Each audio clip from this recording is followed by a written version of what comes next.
So if you didn't know, we're already seeing the effects of the Trump tariffs across the board. Like that's the 2000 years of the West was childish. My God, I love you.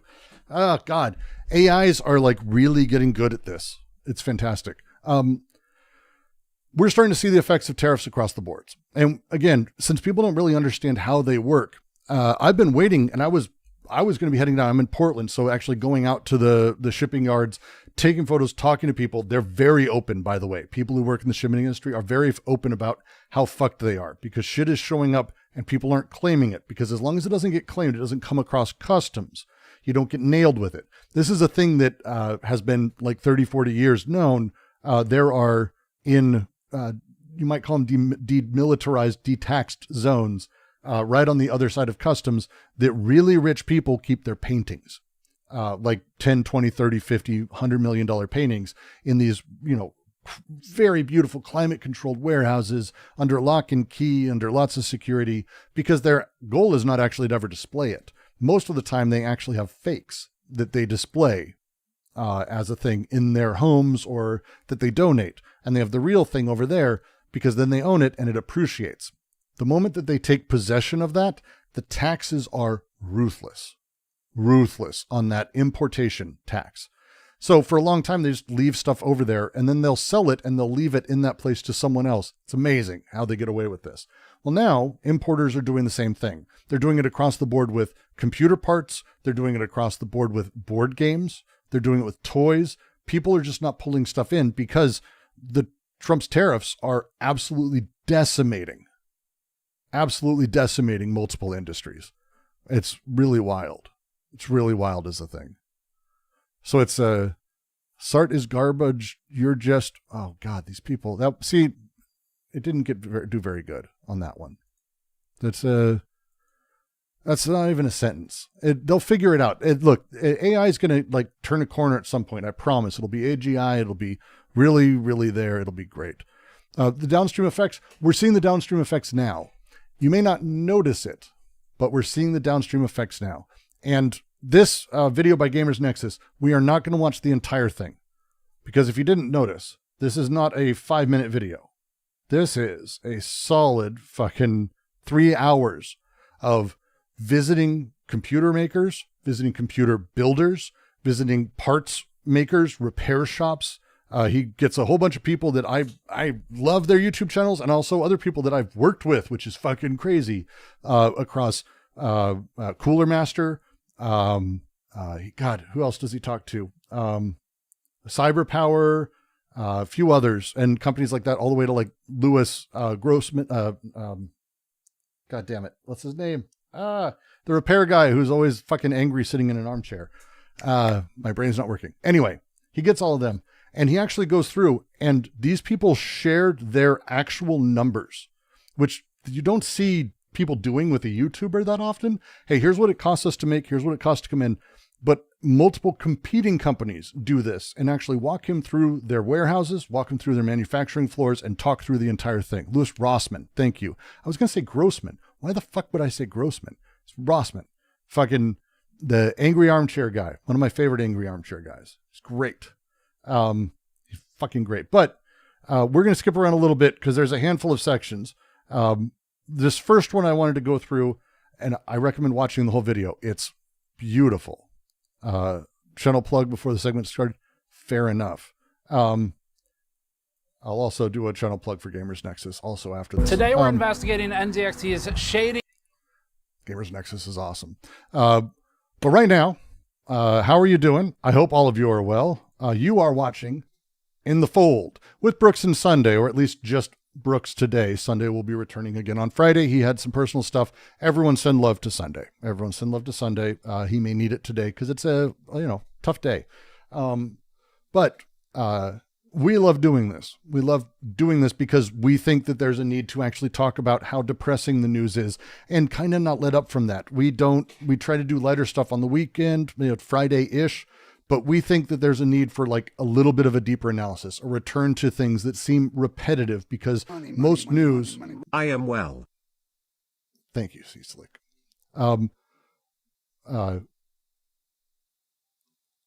there's a need to keep coming back to stories that most channels will go away from. And there's also a need to move away from, ha ha ha, look at how stupid these people are, without more analysis, the owning the shitty takes. We think this is important, and we hope you do too. If you like what we're doing, please do subscribe and like the stream. Always good, really helps us get moving. If you're up for it, a membership is fantastic. We will be doing members only content. We'll be doing some handful of members only selection of streams. And you can do all of this, either super chats here in YouTube, memberships here, or you can head over to our link that we've got. Nightbot is posting up a handful of times at Stream Elements to give us a tip there. So you can yell various things at us as well. And we really appreciate all the support. We really do, even from you AI people. It's great. Evangelists of nihilism. Maybe. Depends. It depends. Nihilism's complicated. But Gamer Nexus is fantastic. They've done a whole bunch of really fantastic sort of investigative hardware computer videos. I don't know how else to describe it. They're investigative journalists kind of. When I was growing up, Endora, thank you very much for the 10 gifted memberships, and Taken, welcome to Orizuru. It's wonderful to have you here. Money. To Rome, your West is barbarian. Become a Chad like the gay Greeks. I've been getting my cranes in order. So I'm trying to get to my 1,000 cranes before Sunday does. I'm starting to get quite good at it. It's starting to get fast. I'm hoping I'm moving into the fancier paper soon enough. But when I was growing up, we had on AM radio, especially like investigative journalists, local, like I Am the Reporter, who go to like a business and take them down, or a repair shop scamming its people. Like Gamers Nexus is that for gamers. I don't know how else to put it. Like they're doing that as a thing. They go after, if you haven't seen on their channels, they go after a ton of people. And mostly they go after the big guys. NVIDIA shitting on them for some of the things they've been doing with their 5060s or other things that they've been doing. Fantastic work across the board. I adore Gamers Nexus. This video though is like next tier freakish good. So the first thing we're gonna be doing is talking through the Made in the USA will entice me to actually buy your products. We're going to talk through a couple of steps of this one. This one is the just make it in the USA rationality. We'll be jumping around, but enjoy yourself. To all of this is, why not make it in America? We'll start with CyberPower, which actually already does build the computers in America, in California. In fact, that's the only place they build them, and they have hundreds of employees who do it. Now, CyberPower assembles computers. They don't make the components that get assembled into the computers, but this is interesting because when people think of a motherboard factory, they might think the entire board is made in that factory. But in actuality, that factory is just like CyberPower. It's assembling all the parts from over 100 other factories down chain, with typically about 10 to 20 major component suppliers for one motherboard. So really, when we were talking before about how the fantasy that Trump has and Republicans in general have about how the overall economy works and how manufacturing works, that hasn't been a thing for 40 or 50 years. The idea of a factory that makes a thing, or even a factory that like mostly makes a thing. Now, what they are is every factory or every manufacturing hub is actually like a filter with 1,000 plugs into it. And those 1,000 plugs are themselves also factories with their own plugs going into it. And this large multinodal network of manufacturing that exists is the challenge. And you can't bring all of that onshore. You can't simply onshore all of that. an SMT line for a motherboard is the same concept as an assembly line for a pre-built PC. They're bringing in parts from lots of other places to put them into a product. Yeah, I think it starts off with your question, which is like, do we want to make things in America, and how would we go about doing it, right? Mm-hmm. And that's, of course, a question we think about all the time. We always think about, where we source things. The more we control, the better. But this is just represents one out of like anywhere between 9 to 10 components that make up the basics of a computer. Mm-hmm. So the first thing we'd have to do is talk to all the manufacturers that make this motherboard and ask them to bring this motherboard production over to America. Right.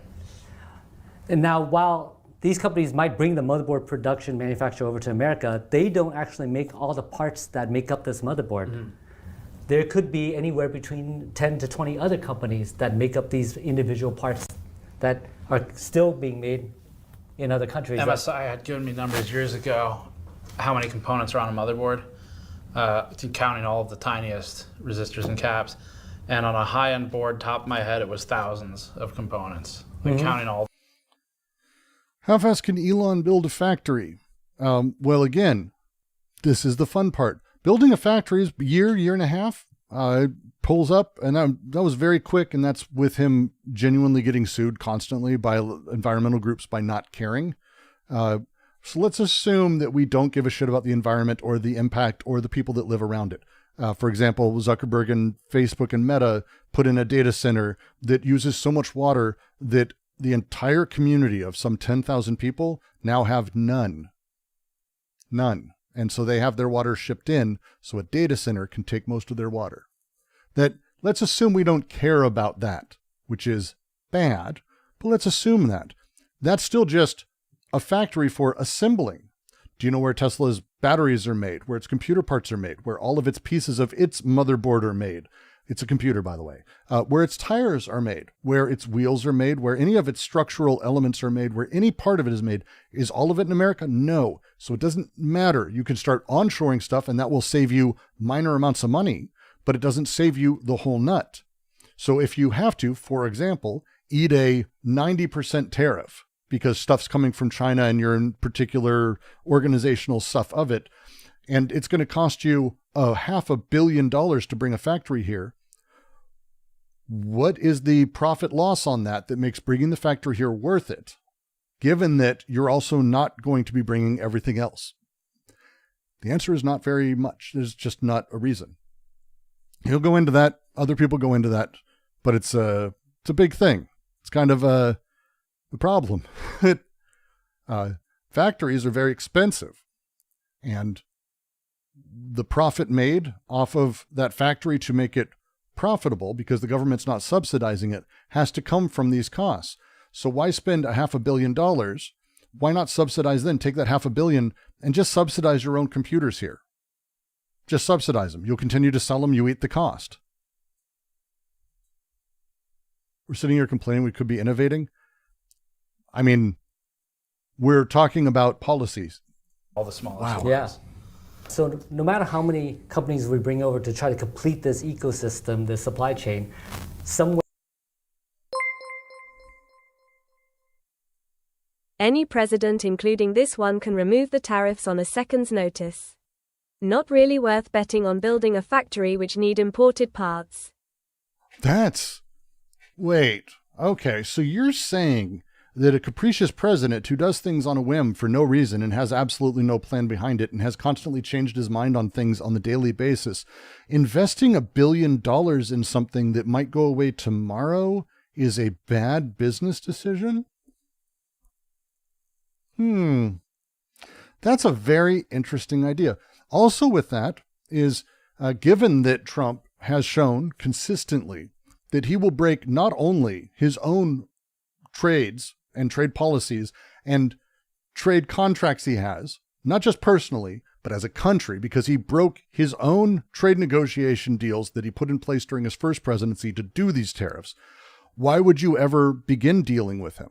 This is why China's not actually dealing with him as a thing. This is why most countries aren't. They have no idea what he wants because he doesn't want anything. He just wants control and power and all that dumb shit because he's really, really stupid.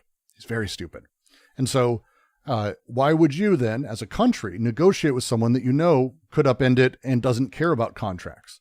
I've been in a business meeting with high-level games guys, and one of them said, I will never forget it as long as I live, when he went, look, we can put whatever we want in the contract. Who gives a shit? I mean, if I don't want to, I just won't do it. It was like, dude, like bad faith out the gate. It changes how you negotiate with that person. It's crazy.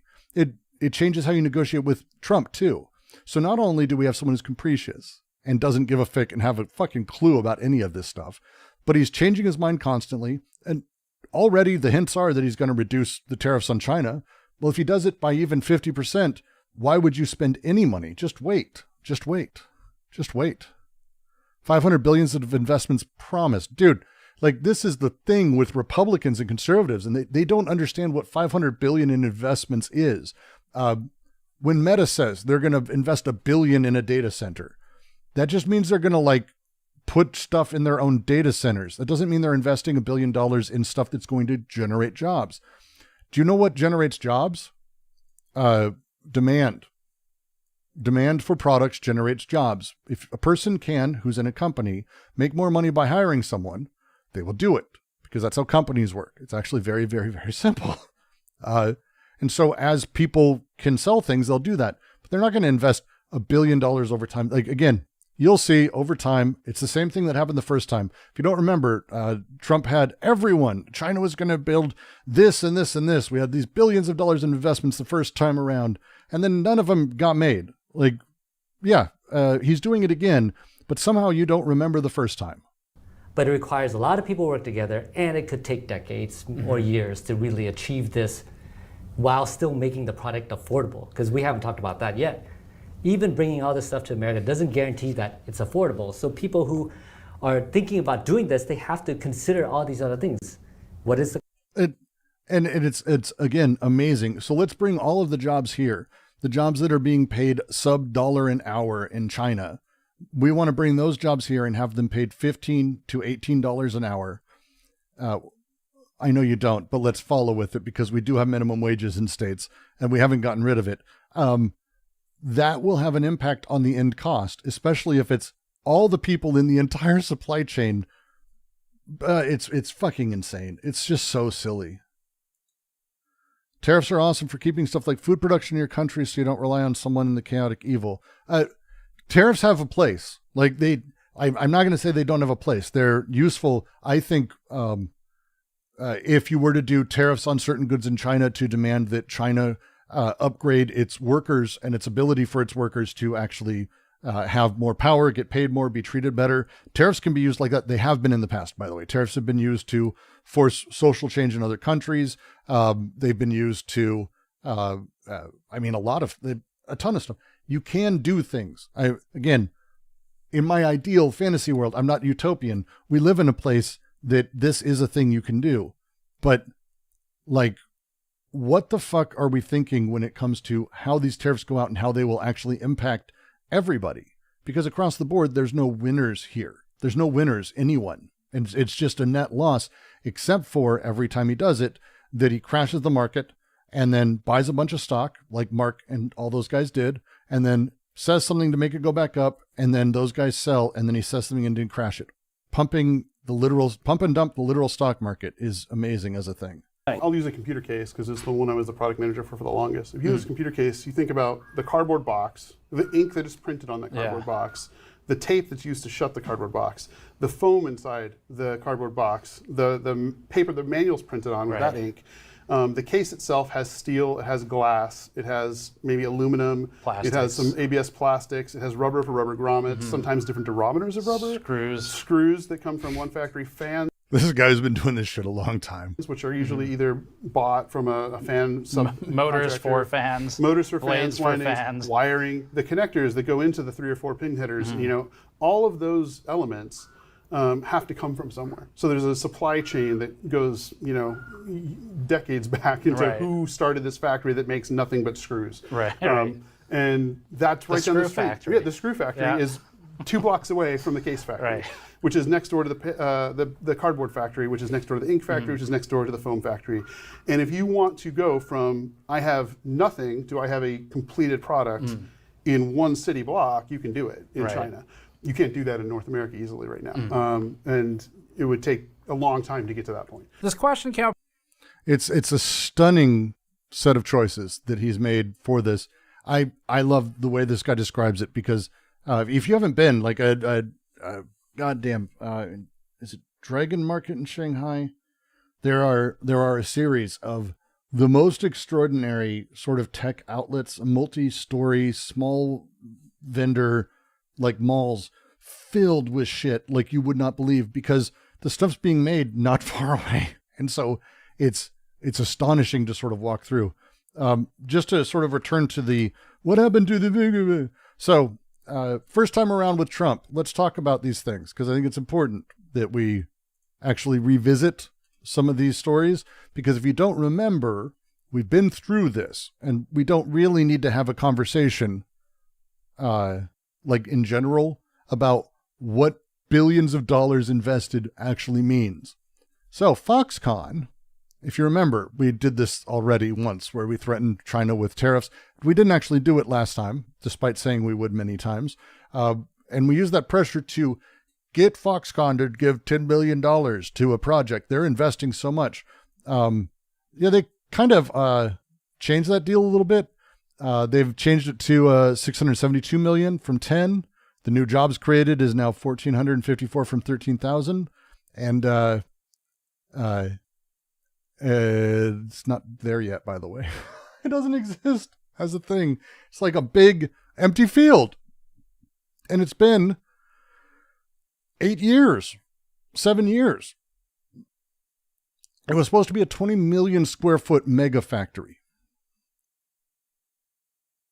The largest investment in U.S. history for a new location by a foreign-based company. And Trump touted this to no end. And it's just not fucking happening. It's just not happening. The village where the plant is located paid just over $152 million for 132 properties to make way for Foxconn. The state used eminent domain, paid a fuck ton of people for the land in order to make it happen, and then granted that land to them, plus $7.9 million in relocation costs, according to village records obtained by Wisconsin Public Radio. Foxconn said the new agreement gives it flexibility to pursue business opportunities in response to changing global market conditions. That's what $10 billion gets you. Fucking nothing.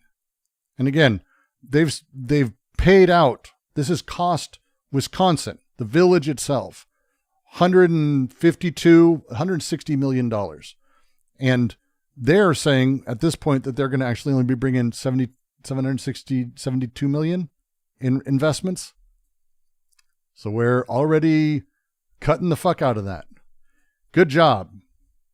This is what $10 billion in investments gets you when it's a lie, because that's what he's doing. He lies. Duh. Up in every single interview we did, and it interrupted the flow too much and lost some of the meaning when we tried stripping it out in the edit to shove it all into one section. So we'll talk more about this throughout the entire video with everybody as we go. It'll be time-stamped. Our first big meeting is with Height. Height is a computer case manufacturer. This is incredible, by the way. This is why I recommend watching the entire video, because this is not a 20-minute video essay that's shockingly edited and put together. This is him methodically going through, here is the actual fucking cost. We're going to look at the goddamn Excel spreadsheets for these companies. We're headquartered in City of Industry, California. This meeting includes unique insights to the actual costs and margin structure of some products, which helps us to understand the real dollar amounts affected by tariff changes. And they're so fucked that they were like to a YouTuber, yeah, you want to film our books? Imagine how fucked does a company have to be like, yeah, come in and film our books. This kind of access is very uncommon. All right, so this is really important. This is something that manufacturers... He's underselling that. He's underselling that a little bit. And I kind of like it. This access is uncommon. This is fucking absurd. This is absurd that he got not just one company, by the way. A lot of companies did this. It's uncommon. I adore him. It's very humble about it. This is insane. And this video alone is all you kind of need to understand how fucked we are with tariffs. Manufacturers are reasonably very secretive about, and it's the cost to actually make something, bring it in. It's basically the cost of the good itself, and that means we're going to see margin. This is incredibly rare. Height has broken down the cost of a Y40. You don't share margin publicly. Why would you ever do that? And then a thick Q80, right? Yeah. Right. And so we'll do a quick preview, and then we'll cut back and explain it. So I think this is really an explanation of why we can't even afford to bring the products into America any longer. And I'm here to show you how it is to make a Y40 and what its cost structure is. Storage fee of $2 and an amortized investment of $5.98. And this is all per unit. This is all per unit. Our landed cost would be $92.23. In order to sell at $129 MSRP, and to have the retail margin of 25%, our height margin would be $5.27. No, Taken, this is one of those things that I think is important, and why I'm amazed and almost grateful that he's doing this video. A lot of people have a very significant misunderstanding of how much money is made by anyone in the process before we actually get a product. A lot of people think that people do, because of people who do drop shipping, they buy shit off of fucking Temu, and then they add their sticker to it for their brand, and then they sell it. They buy it for 5 cents and they sell it for $20. And everyone thinks that's how it works from China. And that's not how it fucking works. Everyone is competing to get their prices down as much as possible in businesses like this. They are not a monopoly. They are not the biggest one on the block. They don't have known brand. Like Height's decent cases as far as I'm aware. They're good even, but they're not like, known. They're not Dell. They're not HP. They're not Alienware. I'm not saying those are good cases. I'm saying those are known quantities of cases. So they can trade on the expense. Alienware famously is just a name you're mostly paying for the vast majority of it. So these guys don't have that ability to trade. Every step of the way, the factory is not making $100 on a $130 case. Everyone in the process is making small amounts of money in order to get it to the very end. Even retail margins only $30. And by the way, retail margin $30 is fucking wildly low. You're talking about taking on the risk, having the physical footprint of that in storage or whatever it is, carrying that risk with you as you go. And on top of it, the loss, the damaged products, replacing, servicing, crazy shit. None of it is like making you a fortune. That's not how any of it works. It's not a single stop of it is going to be making you a fortune. And everyone has this drastic misunderstanding of how much money is in all of these things.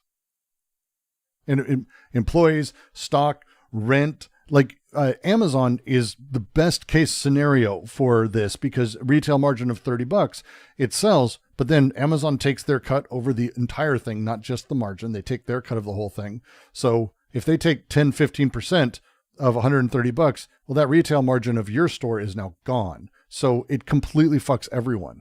It's wild. And Sister Godiva actually understands how capitalism works. Thank you for joining, by the way. It's lovely to have you. If anyone had a super high margin, they would then sell it for cheaper to make the good case cheaper. So people would buy a very good case for cheaper. And then everyone else would get fucked. Like these are the margins. I didn't know it was this literal low. I assumed it was like 10 to $15. I didn't know $5 a unit is insanely shit margins. While we take 5% margin.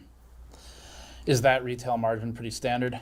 Retail margins are pretty standard. They are really hard to negotiate, that percentage. Okay.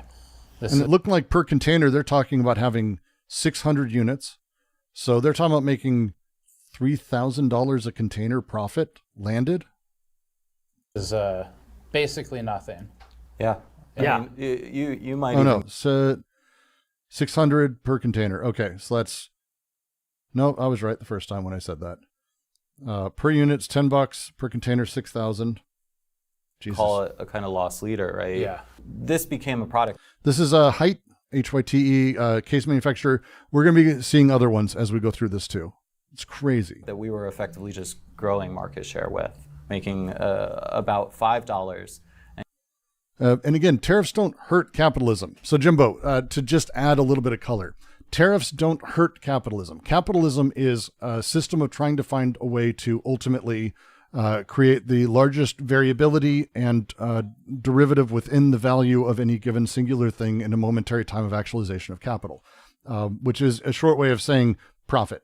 But when we start actually having tariffs involved, the state's job, and again, Marx wrote about this, and he's not wrong, and Adam Smith wrote about this too, by the way. The state's job is to help regulate its economy. And so a state can come in, like China, for example. China has tariffs, and how China's made tariffs work for them is by having tariffs overall for imported goods, but then pouring money and subsidizing the fuck out of industry in ways that it's actually kind of impossible for us to even consider. City land If you turn it into residential, I think there's like 100x like cost on top of it. If you do industrial, it was much cheaper for a long time. They've changed some of these rules because people don't want to live next door to factories, but the amount of subsidizing China's doing is huge. So what you could do is then, because you're spending so much money internally building factories, you prep for these things and you have these things sort of set up. And what ends up doing is it brings a lot of that stuff internally, especially if you're a growing country. America's not a growing country, not in that sense. We actually do a lot of what you might call the highest end labor, the most valuable, the stuff that China's trying to import, the stuff that a lot of other countries are trying to build out. Design firms, ad firms, engineering firms, R&D firms, the people who actually build and put the wafer in place and set it up and do that R&D for all the chips, they're not in Taiwan. They're not in China. They're in San Jose, Seattle, New York. Like, we do that top tier, and the manufacturing is then placed into that larger setup in order to make the cheapest possible product, because that's all capital cares about. When you add tariffs to that process, you're presuming we want to bring back all of these lowest level jobs, and without actually putting money into it, which they're not, you're not going to have them. It's wild. It's wild as a thing. And you can see the retailer, they have no problem with that because the retailer was still making their 25% margin. They're making $32.49 while we made $5.27. And this is pre-tariff, mind you, right? Okay. So, you can imagine now if you add any tariff to this, the response isn't like, oh, we need to go and reimagine how we build these things. It's this product is non-viable. We can't sell products at this price anymore. Yep. Jesus Christ. Look, people, there are books you can read to learn about alternatives to the necessary place of capital. It isn't that the state takes it. The state is actually a mechanism of capital. It's wild. Do you know how people get excess profits? Do you know how that's made? I have a pizza place. I buy, let's say I grow all of my own ingredients and make it all myself, or it appears magically. Even tankies understand the need for surplus. Even tankies understand surplus. Yeah. Marx too, by the way.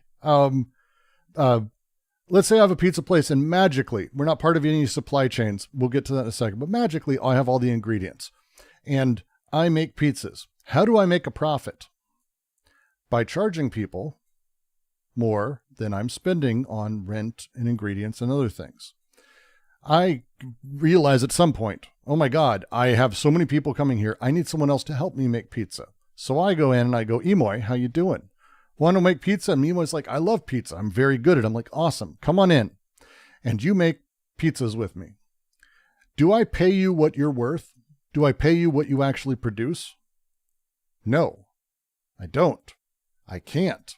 Because if I did, you'd make all of the money and excess that you're actually producing.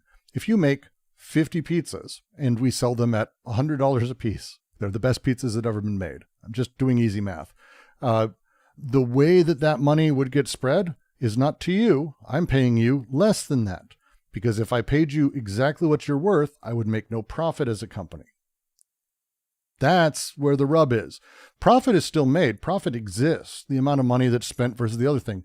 But the amount of money that's made on the backs of the workers, the amount of money that's made by workers who are actually doing the work versus the manager who is doing far less, or the capitalist who's doing none, who simply introduces capital to the system.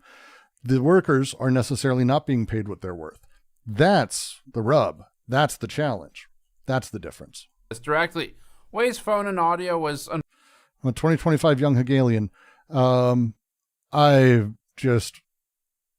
No. And everyone here who...